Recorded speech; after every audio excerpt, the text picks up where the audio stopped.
Hey everyone, we're going to learn how to play Sail on Board Game Arena. So I'm going to play the tutorial. Here we go.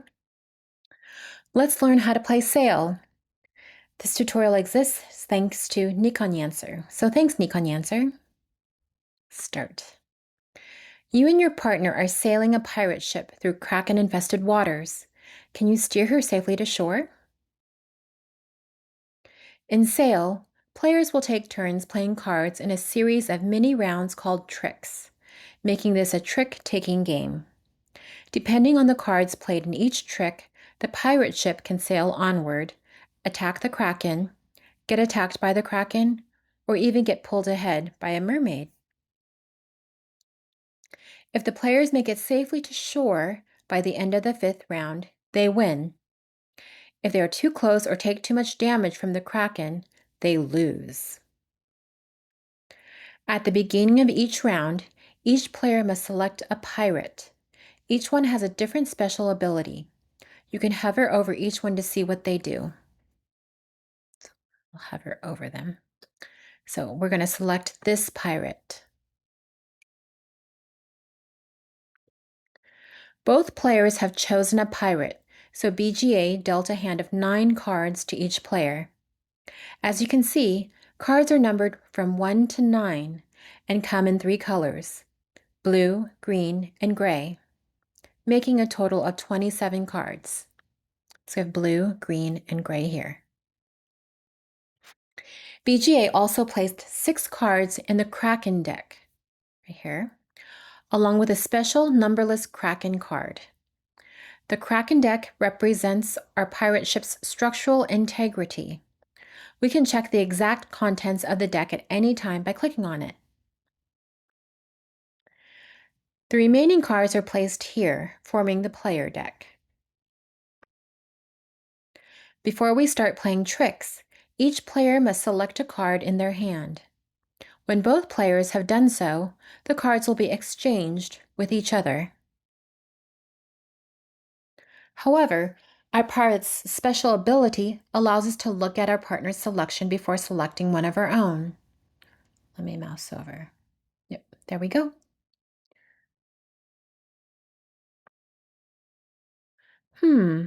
They gave us a green 5. We probably shouldn't pass them a green card in return. You'll see why later. Give them the blue 5. Okay, I'm going to click on this. Okay, time to start playing tricks. We're the first player. We can play any card we want. Play the green 8. Click on the green 8. Okay, now our partner has to play a card, but they have to deal with some restrictions. Like many trick-taking games, Sail uses lead and follow rules. The first card in each trick sets the lead color. The other player must then follow by playing another card of the same color, if they have one. Okay, they played a green 6. Both players have played a card now, so the trick is over and a winner must be determined. The winner of a trick is whoever played the highest card of the lead color. In this case, the lead color is green, and we played the highest green card, so we won the trick, because we played an 8 and they played a 6. Next, I need to explain icons. Each number has an icon that it is associated with. 1, 2, 3, wheel tentacle. 4, 5, cannon. 6, 7, 8, wheel. 9, mermaid. If you scroll down, you'll find a player aid with this information. So here's the player aid right here. At the end of each trick, BGA will check the icons on the cards we played to see if we triggered an action combination. You can find all 6 possible combinations on the left side of the player aid. This is the red portion, the dotted line here. In this case, we triggered a wheel-wheel combination. This combination will propel our pirate ship diagonally forward. Since we won the trick, the ship will move diagonally up. If our partner had won, it would move diagonally down. So if you remember, we haven't played an 8, they played a 6. So 6 and 8, So 6 wheel, 8 wheel. So wheel is this. Move the ship forward and towards the player who won the trick.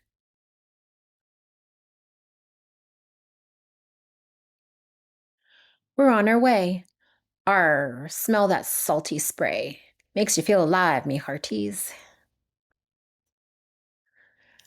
Now that the action has been resolved, BJ will move the played cards to the discard pile. By the way, the discard pile is similar to the Kraken deck in that we can check the contents at any time by clicking on it. Let me try. There we go.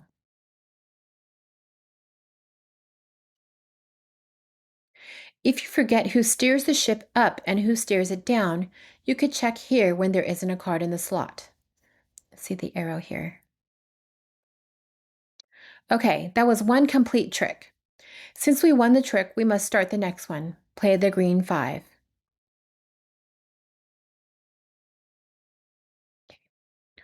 Our partner responded with a blue 3. Since they didn't follow the lead color, green, they must not have any green cards in their hand. That means they could play any card they wanted. In this case, we played the only green card, so it's technically the highest card of the lead color. That means we win again. Our partner was very smart to play the blue 3 because it has a tentacle wheel on it, which matches well with the cannon in our green 5. A cannon tentacle wheel combination will help us keep the Kraken at bay. So let's see, a 5 and 3. 5 and 3. 5 and 3, okay. How? By moving the tentacle wheel card to the bottom of the Kraken deck.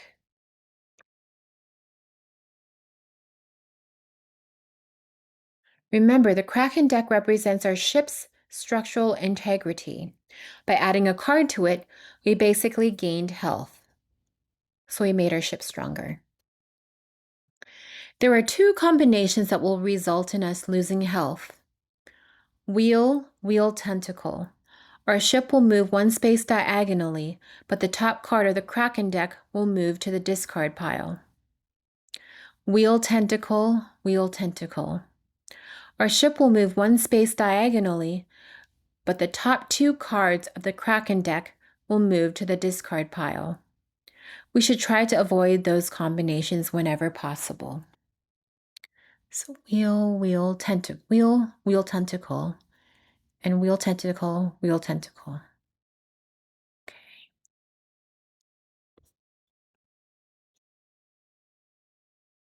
We'll figure it out.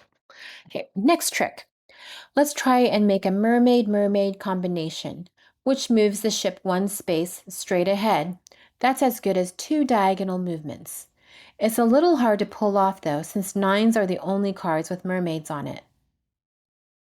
Let me see, move straight. Oh, that's pretty good. Okay. Since we know our partner doesn't have any more green cards, this is the perfect time to go for it. So play the green 9. Excellent. Since our partner didn't have any green cards, they could play any card they wanted, enabling them to play another mermaid. Watch our ship zoom forward. So let's watch it. And there we go. While we're looking at the map, I'll explain some other features on it. These are islands. If our ship attempts to move onto one, nothing will happen, and we'll miss out on the movement. If we try to sail off the map, the same thing will happen. Nothing. These are obviously Kraken tentacles. Our ship can move into them, but we'll have to discard a card from the top of our Kraken deck. It'll make our ship less weak, or more weak, because remember, it's a ship integrity. Finally, these are storm clouds. If we haven't passed the cloud line by the end of the second round, we'll immediately lose the game. So these are clouds. Okay, by the second round, okay. I'm not too worried about the storm clouds. We're making great progress so far. However, we have to be very careful not to win too many tricks. When one player wins a fourth trick, the round will end and the Kraken will attack. We should squeeze in as many tricks as we can before it happens. Okay. As you can see here, we've won 3 tricks so far, and opponent hasn't won any. We should make sure our partner wins the next trick. We definitely don't want to play a green card then. There's a good chance our partner has a gray 7 or the 8, so let's play the 6. Perfect, they play the gray 8. Since we made a wheel-wheel combination and our opponent won the trick, our ship will move diagonally down, which is okay. Down is good.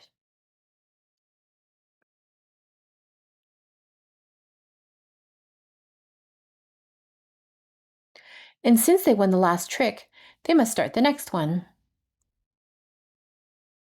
Okay, they played the blue 8. Since we have blue cards in our hand, we must play blue as well. Should we play the 4 or the 6? Let me close this. Well, blue has a cannon icon on it. Cannon wheel is not a valid combination, so nothing will happen. Cannon wheel. Okay. Play the blue 6. Yeah, there's no cannon wheel here. Okay. Okay. This time they played a blue 5, which has a cannon. We have no choice but to respond with blue 4, the other cannon card. Play the blue 4. We made a cannon-cannon combination. When this is formed, BJ will draw a card from the top of the player deck and trigger some sort of positive effect. All the possible effects are listed on the right side of the player aid. Wheel, ship moves diagonally. Mermaid, ship moves straight ahead. Wheel tentacle. Let me move down a little bit. Wheel tentacle. Card is moved from the bottom of the Kraken deck. Cannon. Draw another card.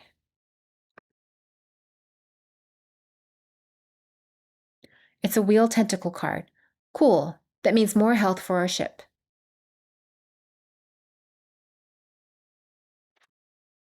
Next, they play the blue 7.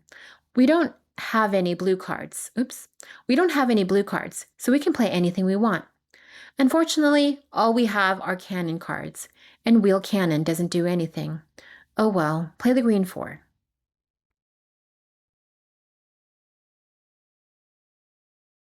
Okay, our partner just won the 4th trick, so the round is over. At the end of the round, a number of cards are discarded from the top of the Kraken deck, depending on the Kraken's token position. Brace yourselves, me hearty. 3 cards were discarded, but our ship is fairly healthy.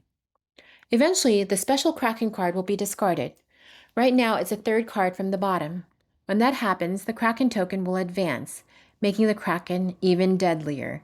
The card will then return to the bottom of the Kraken deck.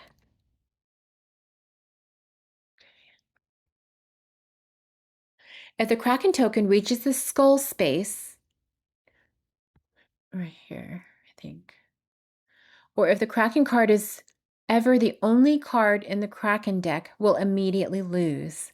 We'll need to keep making cannon wheel tentacle combos to make sure none of those things happen. Cannon wheel tentacle. Okay.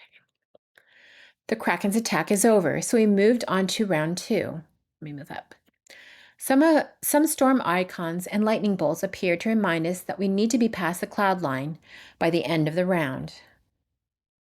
Of course, we don't need to worry about that anymore, as we're already past the line, but keep an eye out for those icons when you play a real game. You'll usually have 2 sets of storm clouds to stay ahead of, one for the 2nd round and one for the 4th.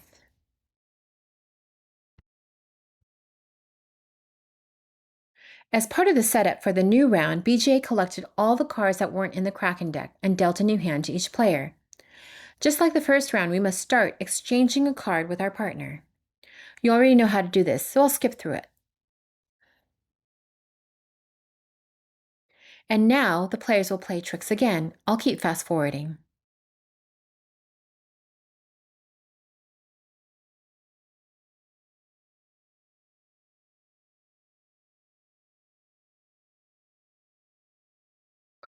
We have a great opportunity here. Our partner played the blue 8. We don't have any blue cards, so we can play anything we want. What do you think we should play? Look at our partner's pirate. Okay, this pirate's ability is triggered when this pirate wins a trick. When you advance a ship with 2 wheel cards of the same number, 6, 7, 8, you may advance this ship straight. I have an idea. Yep. Our partner can steal the ship straight ahead when they win a trick consisting of 2 wheel cards with the same number. We should definitely play another 8. So play the gray 8.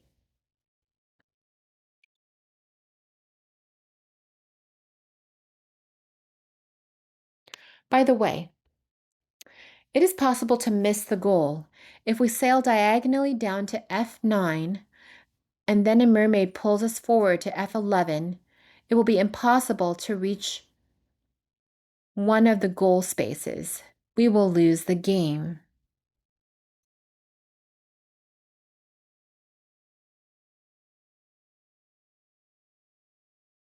We reached the shore and won the game, but each game is actually just one scenario of a long campaign. There are 6 scenarios in all, each harder than the last.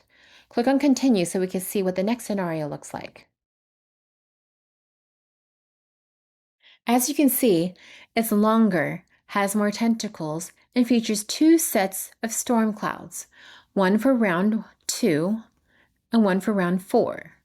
Again, storm icons and lightning bolts will appear to remind you when you need to pass a cloud line. Okay, I think you've seen enough. The last thing I have to mention is the lobby options.